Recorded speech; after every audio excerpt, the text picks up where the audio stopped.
Саламатсыздар ма, құрметті білім алушылар? Мен Байтасов Камалбек, инженерлік және логистика кафедрасының оқытушысымын. Бүгінгі өтетін сабақтың тақырыбы материалдар кедергісі ғылымы туралы.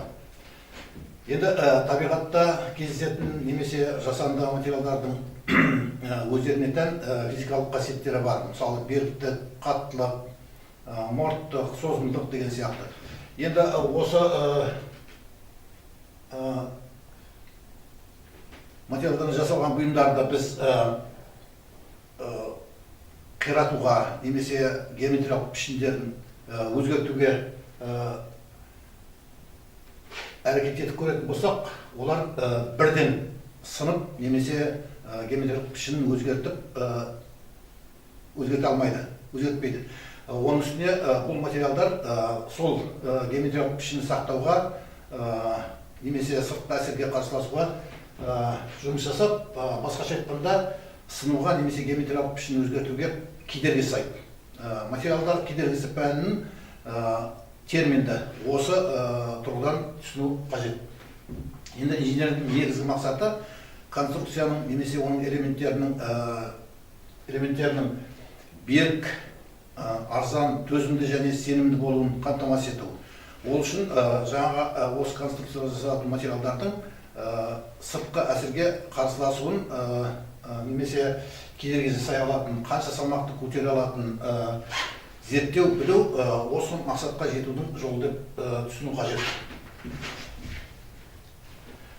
Сондықтан беріктік ілімнің негізгі пәні материалдар кедергісі орыс тілінен аударылған сопротивление материалдық пәні болып табылады.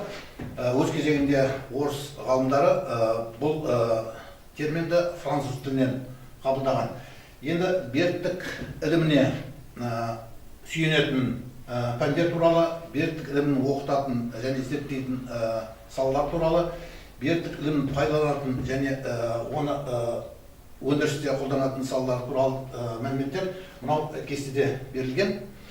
Енді беріктік ілімі сүйенетін пәндердің қатарына біз математика, физика, химия, теориялық механика пәндерін жатқызамыз.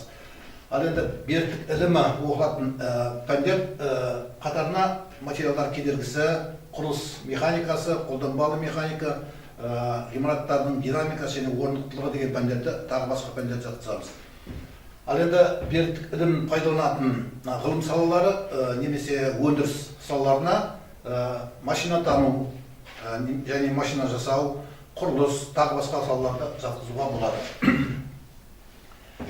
Бұл пәндерде тәжірибеде жиі кездесетін инженерлік есептерді шешу жолдары қарастырылады. Енді материалдар кедергісі пәнінің негізінде дамып, оның үлкеюі негізінде пайда болған жаңа ғылым немесе білім салалары осы пәннің негізінде іске асырылады. Олардың қатарына мысал үшін құрылыс механикасын,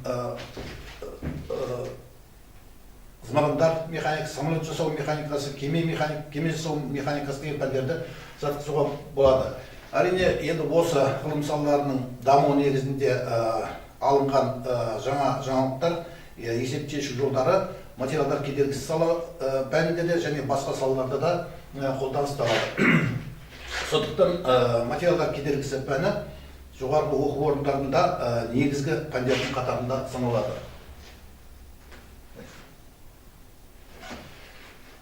Енді материалдар кедергісі пәнінің негізгі міндетіне тоқталайық. Материалдар кедергісі пәнінің негізгі міндеті конструктивтік элементтердің беріктігін, қатаңдығын және орнықтылығын қамтамасыз ету болып табылады. Енді беріктік деген түсінікке келетін болсақ, беріктік тұтас конструкция немесе оның элементінің сыртқы әсерлерге қирамай төтеп бере алу қабілетін анықтайды. Мысалы, мына суретте көрсетілген элемент сыртқы екі соғушы күштің әсерінен үзілуі мүмкін. Егер сыртқы күштердің әсерінен олардың элементтердің елеулі деформациялары немесе бұзылуына әкелмейтін болса, бұндай элементтер берік деп есептеледі. Осы жерде бір анықтаманы енгізуге болады, қауіпсіздік қоры. Қауіпсіздік қоры дегеніміз, ол есептік жүктемеден асатын жүктемелер әсер еткен уақытта конструкцияның тұтастығын қамтамасыз ету параметрі болып табылады. Келесі қамтамасыз ететін фактордың бірі ол қатаңдық. Қатаңдық дегеніміз бұйымның бастапқы өлшемдері мен пішіндерінің өзгеру нәтижесінде болатын әсерлерге конструкцияның немесе оның элементтерінің қарсы тұру қабілетін атайды.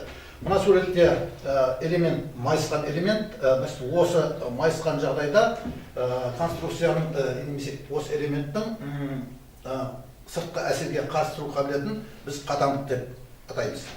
Келесі көрсеткіш ол орнықтылық. Орнықтылық түсірілген күштердің әсер ету жағдайында конструкцияның қажетті тепе-теңдігін сақтау қабілетін орнықтылық деп атаймыз.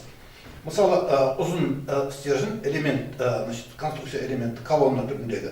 Ол сырт күштің әсерінен өзінің беріктігі мен қатаңдығын сақтауға қабілетті болуы мүмкін, бірақ өзінің тепе-тең жағдайын жоғалтуға бейім келеді. Бұндай жағдай орнықтылықты жоғалту деп аталады. Енді жүктер мен деформациялардың түрлеріне тоқталайық. Конструкция элементтердің өлшемдерін, пішіндері сыртқы күштердің әсерінен бұзылады. Күштерге немесе сыртқы жүктемелердің қатарында біз мыналарды жатқызамыз. Бірінші статикалық жүктеме, бұл уақыт өте келеді өзгермейтін жүктемелер. Келесі циклдық жүктемелер, бұндай жүктемелер уақыт өте келе өзгеруі мүмкін. Онан кейін динамикалық жүктемелер, олар қысқа мерзімде және кенеттен әсер етеді. Осы күштердің әсерінен конструктив элементтердің әртүрлі деформациялары туындайды. Олар элементтердің бастапқы пішіндері мен геометриялық өлшемдерінің өзгеруімен қатар жүреді. Деформацияның негізгі түрлерінде біз мыналарды жатқызамыз. Созылу және сығылу, бұралу және иілу.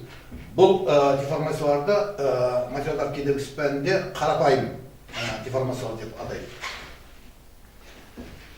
Енді созылу және сығылу деформациясы деформациялардың ішіндегі ең көп тараған деформацияның түрі.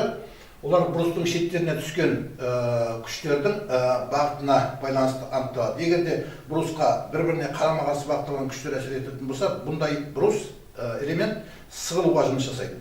Ал күштердің бағыты бір-біріне қарама-қарсы сыртқа қарай бағытталатын болса, бұндай брус созылуға жұмыс жасайды. Келесі деформацияның түрі ол бұралу.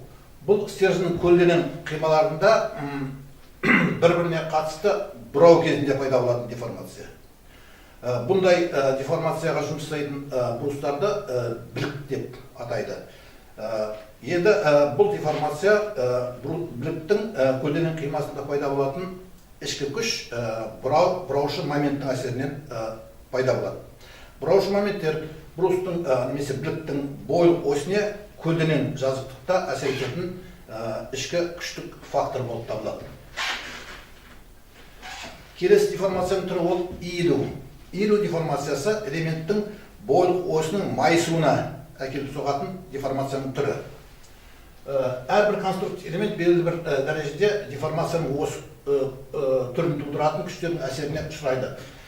Енді деформация кезінде, яғни иілу деформация кезінде брустың көлденең қималары вертикаль бағытта сырттық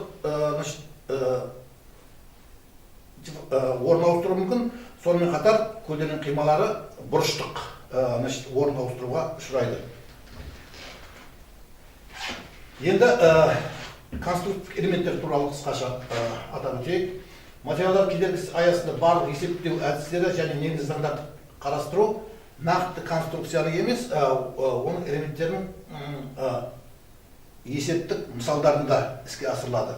Жалпы алғанда негізгі конструктив элементтер үш түрге бөлінеді. Біріншісі ол стержень деп аталады. Стержень дегеніміз екі қиманың екі өлшемі бойлық ос бағытындағы өлшемнен әлдеқайда кіші элементтер. Бұндай элементтерді біз стержень деп атаймыз. Екінші элементтің түрі ол екі өлшемі үшінші өлшеміне қарағанда әлдеқайда кіші элементтерді біз қабықша деп атайды, немесе орысша айтқанда пластина. Ал енді өлшемдері бірдей дәрежедегі элементтерді массив деп атайды. Енді практикалық тұрғыда және есептеу кезінде көбінесе стержендер немесе стерженді жүйелер қарастырылады. Әрбір стерженге оның деформациясына байланысты нақты атау беруге болады. Мысалы, созылуға жұмыс істейтін немесе сығылуға жұмыс істейтін элементтерді біз брус деп атаймыз, ал иілуге жұмыс істейтін элементтерді арқалық немесе балка деп атайды. Мысалы, өзара енді стержендік жүйелердің белгілі түрлері де ерекше атауларға ие болады. Мысалы, бір-бірімен қатаң қосылыспен байланысқан және элементтері иілуге жұмыс жасайтын жүйені рама деп атайды. Мына суретте раманың мысалы көрсетілген. Бұл жерде конструкцияның элементтері бір-бірімен қатаң қосылысқан. Енді өз кезегінде созылуға және сығылуға жұмыс жасайтын стержендердің топсалы қосылыспен қосылған жүйесі ферма деп аталады. Бұл жерде конструктив элементтің әрбір элементтері сығылуға немесе созылуға жұмыс істейді, ал олардың қосылысы түйіндерде топсаменен қосылыстырылған, жалғастырылған.